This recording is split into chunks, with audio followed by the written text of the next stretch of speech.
people understand that they have this mindset that there's someone coming to rescue them. There's someone coming to rescue. The military is going to step in. They're going to step in. They're going to make war on the saints. So, Jamie, thank you for coming on. And again, it's critical that we get people to understand that the storehouse is empty. The weapons storage is all over the world. That when General Mark Traitorous Milley gave $80 to $100 billion to the Taliban, it just goes on and on and on. But we're stripped bare, we're naked before the world, and yet we're the ones provoking World War III against both Russia and China simultaneously. Will you please give the people today, Jamie, and thanks for your perspective of just how realistically dire the situation is?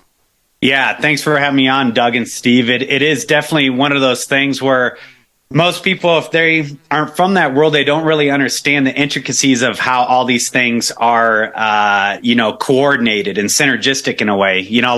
Like the axiom says, amateurs talk tactics, right? Professionals talk logistics.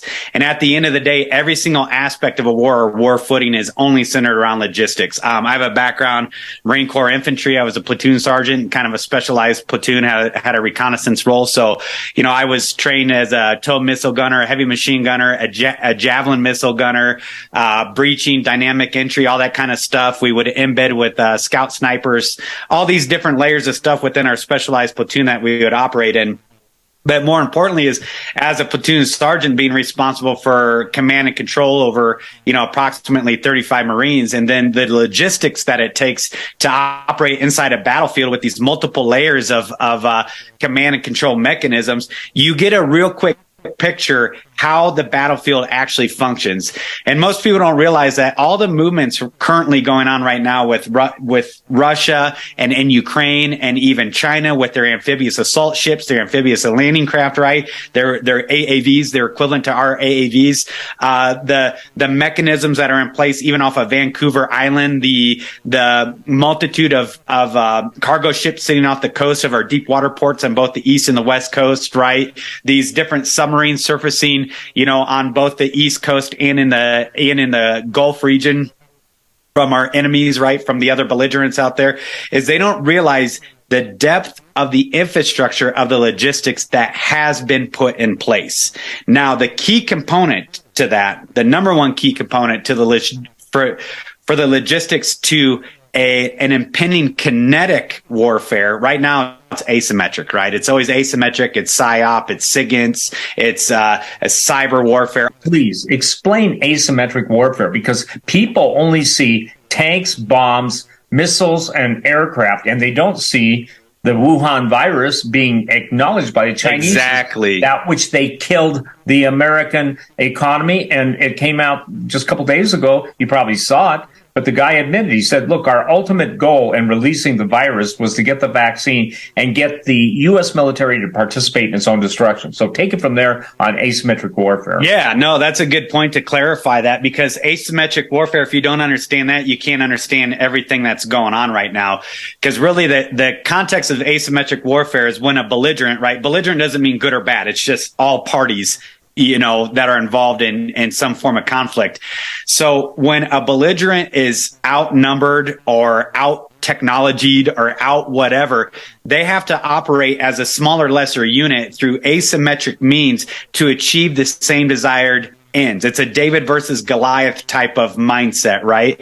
And so although the U.S. has a superiority in our ability to project power, that's the number one component people don't understand on what equates an empire. It's the ability to project power, because the projection of power is what secures your economic prowess, right? And so within this context is asymmetric warfare. This is why you have the Feinstein's drivers, and you have the honeypots in DC, and you have the Chinese takeover of Hollywood and stuff like that. You have even the Ferguson riots, ladies and gents. The Ferguson riots were done by the CCP. They came in and bought up all that swath of real estate at fire sale prices. It was started, it was fanned into flame, and it was carried out by the CCP. This goes into our mineral rights that have been bought and sold by our State Department over different,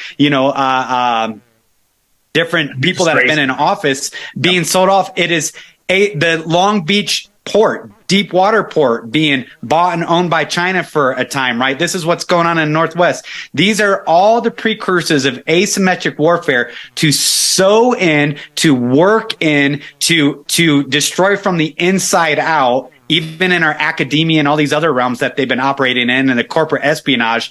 For at the appointed time, ladies and gents, this is where we cannot have the Neo-Babylonian blindness to not see the Assyrians amassing and crossing open terrain for 2 years. At the appointed time, in a single day and a single hour, in the suddenly, it goes kinetic and it's done.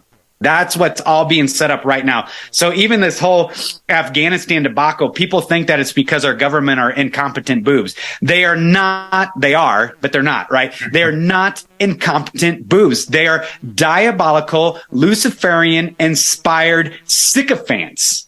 And they are carrying out their marching orders to the T. The LGBT movement is not a grassroots uprising of social rights and sexual expression. It is not. It is not organic. It is centered solely on a communist Marxist doctrine of the erosion of the nuclear family inside a nation through the academia, through the teachers unions, through the media, in order to make you ripe for a takeover because you no longer have a solidified, unified national identity. All of it is a part of asymmetric warfare, including the modern monetary theory, which says spin into oblivion, which the U.S. has been subscribing to. It's pay to play, and it's all interconnected. So the Afghan debacle, in coordination with the Ukraine shipment of our strategic reserves of armaments to protect the U.S. homeland, or for a protracted war with another, semi-equal superpower, is all strategically being moved into Ukraine and then probably funneled, pay to play, laundered to other nations, so that we are ripe for a kinetic strike on the U.S. homeland. It's all interconnected. Douglas, where would that be, in your estimation? A strike on the U.S. homeland. Yeah. So you have several components with that, and there's a lot of different layers of intelligence that's come out really over the last 15 years. So this isn't like new intel. This is the totality and the preponderance of the evidence that lends itself to this, is that from both the Northwest, like the Columbia River Gorge, that there would be a significant Chinese contingent, including several armor brigades and an amphibious assault coming up and through that Columbia River Gorge area. And then also Southern California at the same time, along with aspects of the southern border pushing up into what would be Texas, New Mexico, Arizona, but primarily Texas, given our strategic U.S. Army bases there and our missile defense systems, and then a simultaneous infiltration from the northern border with a Russian contingent through Minnesota. And as far as the East Coast and all that is concerned, that's all relegated to, I know, Steve, you talked about it numerous times, and Russia has been out there off our Atlantic shelf flexing their muscles numerous times. They've had their cable cutting drone submarines down by the underwater cables, which, by the way, if the listeners aren't aware, 98% of all internet traffic and financial transactions go across the underwater sea cables. It is not extraterrestrial or space-based telecommunications that run the world. It's actually underwater sea cables that interconnect the whole world, including our ability to have targeting package and ISR platforms for our military overseas. Everybody tracking? So you literally would have this, like I say, this Babylonian handwriting on the wall moment in time, where in the hubris, the Nimrodian arrogance of the American elite and the Babylonian arrogance of the American elite, drinking from the golden vessels of God, feeling so secure in their narcissistic hubris that they have no idea that very night, that very hour, an entire amassed army is going to take them down in a single day. So the number one component to this that the listeners have to know and understand is the collusion and the delusion from the inside out of America. You cannot project power against a nation like the United States of America across open oceans and accomplish what you want to accomplish with the amount of square mileage of the United States of America. You couldn't take it, and you definitely couldn't hold it even if you did take it. So you must do it from the inside out. So that gets into the Wuhan flu and the academia, and again the brain suck to China and everywhere else, and the pay-to-play nature of every one of our politicians. Listen, there's been money trails all the way down to county road commissioners being bought and paid for by China. I mean, you have statements from Wei Feng of China, the CCP, kind of their equivalent to the head of their DOD, speaking to their equivalent of West Point, talking about their preparation and the nearness of their full-on amphibious assault of the United States of America. Comms are gone. Fire and EMS aren't showing up because they're going to protect their families. There's nobody at the hospitals or higher echelon of care to take care of you. There's no logistics coming your way, and it will be because it's what we're owed.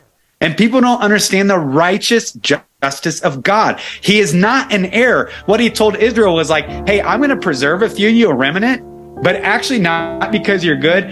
He said, I'm going to preserve a few of you, not utterly destroy you. So when you go to the nations that I scatter you and they see you, they see your reprobate conduct and the searing of your mind and the way that you act, they will know that I was just in the way I judged you. They will know I was not a hard taskmaster. I was not some wrathful vengeance God. I was long-suffering and patient and forbearing and gracious and merciful. But every single prophet I sent you and every person I sent to warn you, you killed because you loved not the truth. So I'll choose your delusions. And I think about like, God, I mean, that verse is powerful, Steve, that you shared. He chooses your delusions. That means your delusions could be a Joel Osteen, or your delusions could be a Truther Movement QAnon, or your delusions could be narcissistic porn clickers sitting in your mom's basement, giving yourselves over to the global child sex trafficking, which I just got back from the Dominican Republic dealing with like 3 weeks ago. Like,